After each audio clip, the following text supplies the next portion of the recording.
Hi guys, so this is getting out of control. So according to news reports on Sunday evening, the Brexiteer government is to suspend competition laws when it comes to fuel. This is being sold as a means for oil companies to work together and share information on how best to deal with this fuel shortage.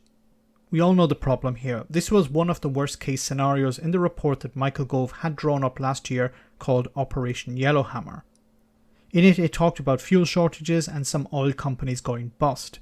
It also talked about deploying the army to deliver essential goods.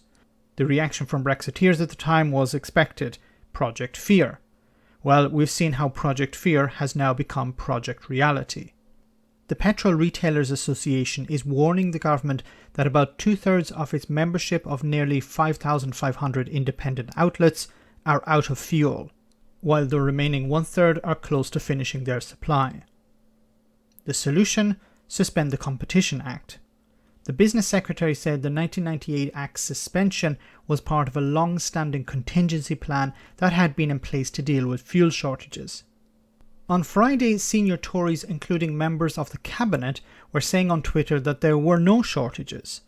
While petrol stations closed or put limits on quantities purchased, the government continued to say that there was plenty of fuel at refineries and terminals.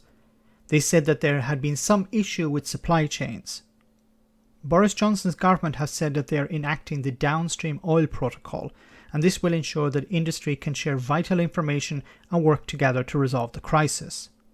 This problem, of course, stems from the shortage of heavy goods vehicle drivers, which have impacted refining due to issues of getting chemicals and the delivery of fuel as well, as both rely on the haulage sector.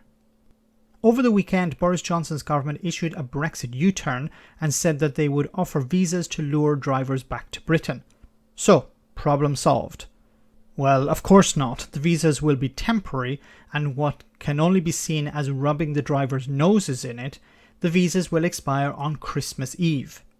5,000 visas will be offered for fuel and food lorry drivers, while 5,500 will be offered to the poultry industry, to cover the build-up for Christmas. Last year around Christmas time, many European drivers were stuck in the UK because they couldn't get back to their homes as a result of the pandemic. Many were forced to eat and sleep in their cabs.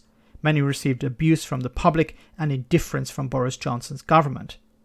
Some kind locals brought them hot meals and toiletries. Boris Johnson's message to them is, please return and then get lost before Christmas. However, the Prime Minister has another ace up his sleeve. He plans to send 1 million letters to drivers who currently hold heavy goods vehicle driver licenses but are not using them. The letter is said to contain a plea for them to return to the sector. Recruitment is expected to begin in October. However, the British Retail Consortium has replied to this by saying that the offer is too small to fix the problem.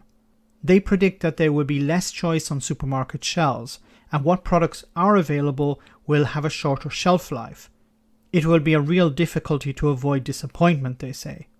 Boris Johnson and his government ignored this problem when it was first highlighted. It is only now being dealt with, but in a way that's half-arsed at best. The Brexiteers just want industry to sort out the problem themselves.